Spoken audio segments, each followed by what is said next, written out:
selles raamatus on minu isiklikud lood. Selles on tänapäevane psühholoogia motivatsioonist, emotsioonidest, meie emotsionaalsetest vajadustest.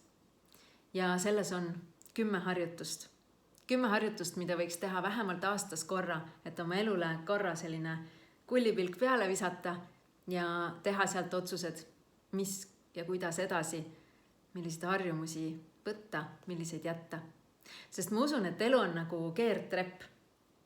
See võib olla üles, võib olla allapoole, aga võib ka olla ühe ja sama koha peal tammumine. Ja minu meelest sõltub see kõige rohkem sellest, kuivõrd allud sa gravitatsioonile.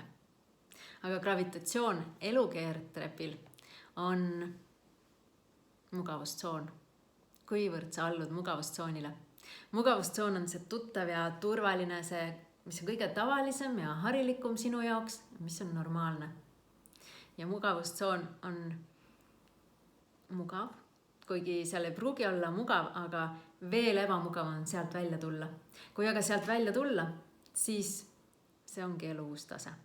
See on üks võimalus kogeda elu uut taset.